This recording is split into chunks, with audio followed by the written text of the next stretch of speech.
So today we're gonna make a video about towing your travel trailer.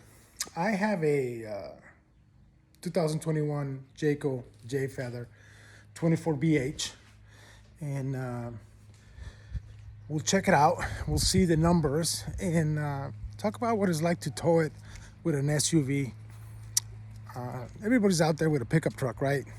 1 ton, 3/4 tons. Some people are towing with quarter-ton trucks, and a lot of people are not aware of the limitations and the numbers that should be important to you. So for me, because we're a family of 6, the Navigator here that I'm about to show you does the trick. So with that in mind, when I went and bought this trailer, I had some numbers that were very important to me. I could not exceed the payload capacity of the vehicle that was going to utilize as a tow vehicle. So that was a number to always keep in mind. So the weight of the trailer was very important to me. This particular unit, it's 6,300 pounds, 6,383 bone dry. I've weighed it actually at the scales, and for most of my travels, she's at 6,000 pounds right on the nose. So again, it's a 24BH, and we'll do a quick walk around on it. The tongue weight is 650 pounds, and we'll look at it from the inside here in a minute. The towing vehicle, the 2016 Lincoln Navigator, I can do 9,200 pounds on this one, but the payload is only 1,500 pounds. So as we do the math, right, we always say to ourselves, how much can it tow? Well, it can tow plenty, because that's 6,000 pound trailer, so it's got plenty of room there. But the payload of 1,500 is what limits me. So when you put the tongue weight of 650 versus that 1,500 and you reduce, you can do the math. It leaves me with enough weight there to get my family in there, so all the passengers and cargo, and puts me right at the limit. When you throw all 4 kids, my wife and I, we reach that number pretty quickly. Let's look at let's look at the inside of the trailer, and let's look at the Navigator too. But first, let me get some keys. We need keys. I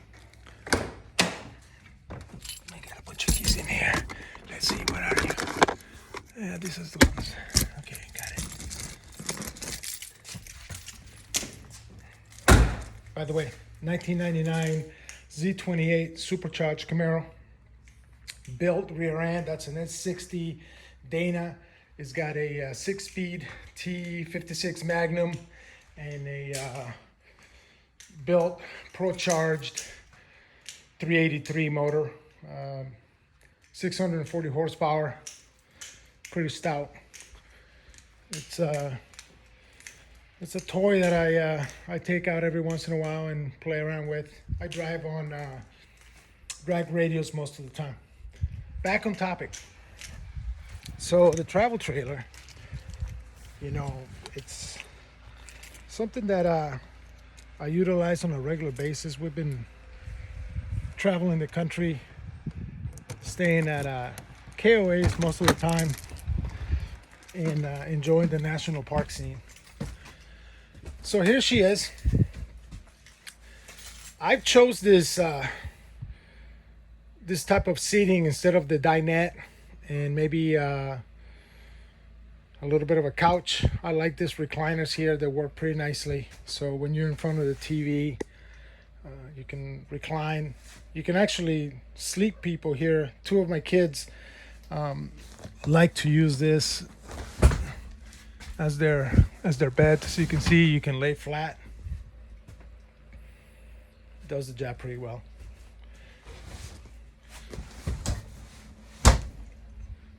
We got the kitchen, messy bedroom.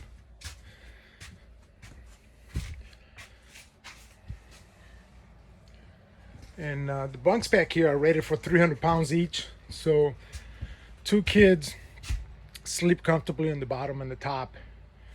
It's got storage back in here with a door to go You can put bikes in there, and I use it to throw all the gear that I utilize when I set up.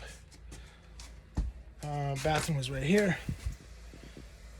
Kind of a mess. We just came back from the trip, and before this video I had intentions of cleaning up and getting it all taken care of. Let's see what it's like with the door when we actually close it in. You'll see that it's fully functional.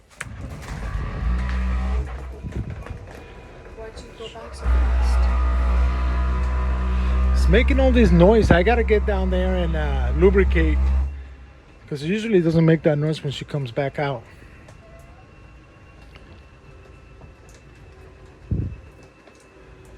So my assistant here, Bella, was asking me some questions, and you wanted to know a couple of things. You cut me in the middle of it.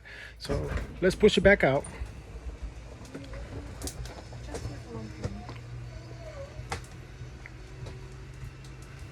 It moves fairly fast. She has acted up a couple of times where she's jammed and didn't want to come out. And it's a simple little fix. You can go underneath the belly of the trailer and with a wrench turn the knob and release the mechanism that sometimes gets stuck. That's the only concern I've had with this unit, and I think it's fairly common on travel trailers to have an issue like that. Anyway, back to the numbers and the towing. I'm probably jumping around a little bit on my topic. The reason why I like this Lincoln Navigator is because it's got plenty of power. This EcoBoost gives me 480 pounds of torque in 400 horsepower.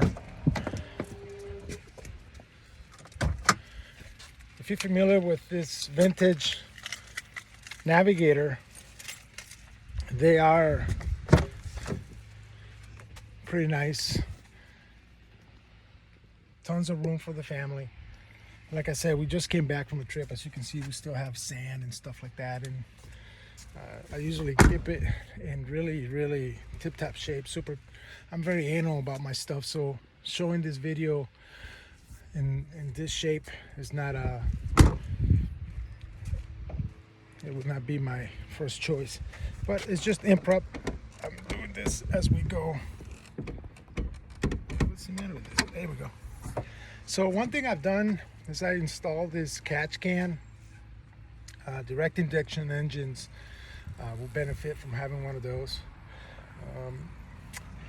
The limiting factor with this vehicle when it comes to towing really comes to you being comfortable with the numbers all the way around. A lot of people don't pay attention to the axle rating. 4,300 pounds is what this rear end can handle.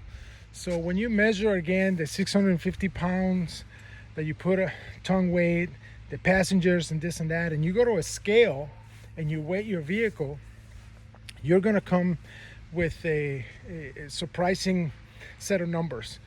A lot of times you are in line with everything, but you're overloading the axle rating. You may be at 4,500 pounds on the axles, and then actually be the combined weight will be okay. In this case, it's 15,000 pounds that both the vehicles need to weight for me to be safe. So I've learned a lot by going to the scales and understanding all the numbers. One thing that is interesting to me is like, why these manufacturers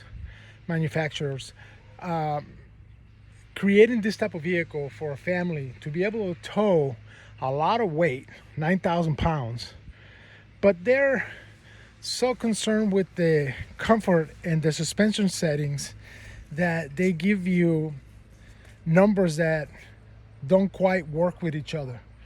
So it's almost like they don't understand how RV people design and create their RVs with a certain amount of weight at the tongue. It would be silly to continue to offer this to the public and say, hey, I have a vehicle that can tow a ton. You can fit a lot of people in there, but guess what? You can only put so much weight on it because the rear axles are rated at 4,300 pounds. That's an example. And I get that, you know, you go with heavy duty vehicles, the axle rating goes up. Usually a 3/4 ton truck has what, 6,400 pounds or so on the axles, and the overall payload increases quite a bit. I just wish that I had more payload. I wish, for example, like the old Suburbans, that you could get in a 2,500 configuration, basically a 3/4 ton truck dressed up as a Suburban, will be available in today's market. And other than that, this toy vehicle here performed flawlessly going up the hills through the country, going up to Yellowstone, Mount Rushmore, Mount Glacier, all that stuff in Montana, Wyoming, South Dakota. I could pull up a grade, a 6% grade at 70 miles an hour without sweating it. That EcoBoost performs and functions almost like a diesel, because all the torque and power that it has available is down low. So you hardly ever have to downshift, and you don't have to really rev the engine up high and have it scream to give you the power needed. So she pulls really, really well. I'm very happy with that vehicle, and overall very happy with the travel trailer I have here. Good quality. Jayco makes a very nice trailer. And for me, 6,000 pounds, sleeps 8, plenty of cargo, storage, all of that stuff fits all the numbers that fit my family and my personal needs at this point. So there you go. Hopefully this has been something that helps you make a decision whether or not you really need a pickup truck. If you have a family that necessitates a third row, as in my case, 6 of us in a pickup truck would not make it very far. What do you think?